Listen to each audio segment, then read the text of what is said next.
the most exciting sport on planet Earth. College football.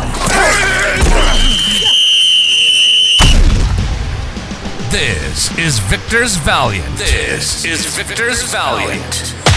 If it's happening in college football, recaps, outlooks, insights, we're talking about it. Let's do this. Welcome to Victors Valiant. Ready? Let's go! Let's go! Welcome, everybody, to the very first episode of Victors Valiant. Thank you for tuning in. For those who don't know, this is Victors Valiant. This is my new show during the week. Nothing's happening with highlights. I just want more content to go on during the week, right? So every Monday or Tuesday, we're going to have a recap show, and later in the week, we'll have an outlook show. So thank you for tuning in. Let's get into it. So the first game I want to talk about today is Ohio State versus Penn State. The Buckeyes went into Penn State and beat them 44-31. Let's go ahead and get into it. So for the people who didn't watch this game and just looked at the box score, you would think that Penn State got beat pretty badly, right? 13 points at home against the number 2 team in the nation. But I think for people who watched this game was just a lot closer, right? Penn State actually, was in control of this game up until the fourth quarter, right? They actually had a lead at the 9-minute mark in the fourth quarter. That's when Ohio State got the ball, went down the field in 3 plays, and Penn State turned it over on their next offensive drive, and then the route was on, really. That's when it exploded, right? Ohio State, 28 points in that fourth quarter.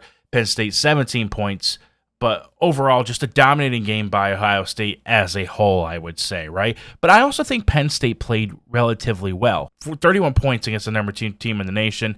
It's no small feat. Clifford, did pretty decent as well, 32 for 47. 8 yards on average, 371 yards passing, 3 touchdowns. The only issue was those 3 turnovers. And that was the issue in this game. Penn State had 4 total turnovers, and that led to 21 points. Probably should have been 24, but the Ohio State kicker missed a field goal. But you can't talk about turnovers without talking about JT Tuilau. He had 2 interceptions. He tipped the ball on Penn State's first defensive drive. That led to an interception. So essentially 3 interceptions. One of those was a pick 6. He also had 2 sacks, 3 tackles for loss.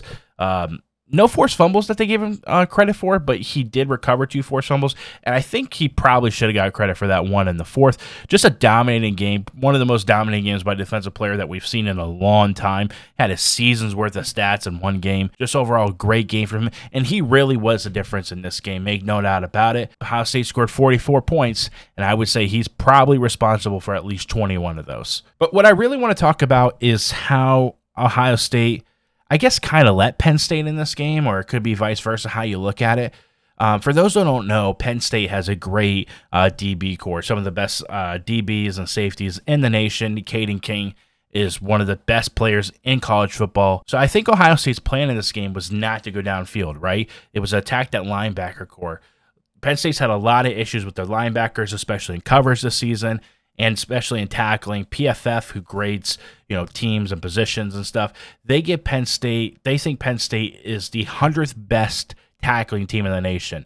That's out of 131 FBS teams. So they are not a good tackling team by any means, but they do have a good coverage team, at least in the secondary. So I imagine Ryan Day's plan this game was that they weren't going to attack, down the field. They were going to attack that linebacker core. And rather than going down the middle, having balls tipped and going to those DBs' hands who could do something with them. They're all pretty fast. They elected that they were going to do swing plays and screen passes, right? That was Ohio State's game plan. If you watch the game, that was, heavily featured in this game. But what Ohio State didn't anticipate was, Penn State was really good at disguising their coverage in this game. Penn State knows they have linebacker issues, so what they did was they moved the safeties down into the box, right? Not necessarily to protect against the run, more to help with the tackling efforts from the linebacker core, right?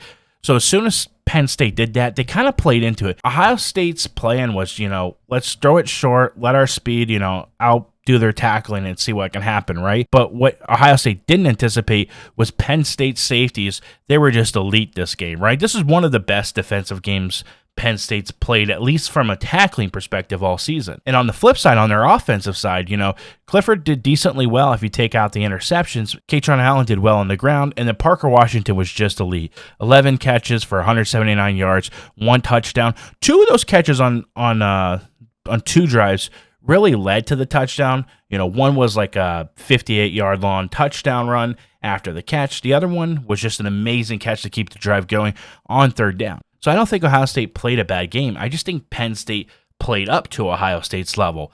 And that's really the reasoning behind this score.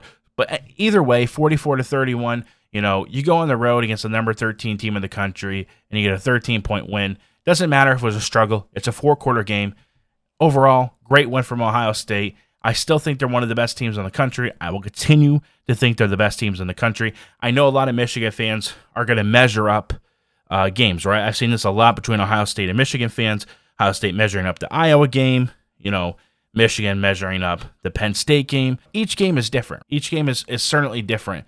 For the people who are measuring those up, I just want to point out, if we look at the Iowa game, Rutgers had more total yards on offense than Ohio State and Michigan. You've been listening to Victors Valiant.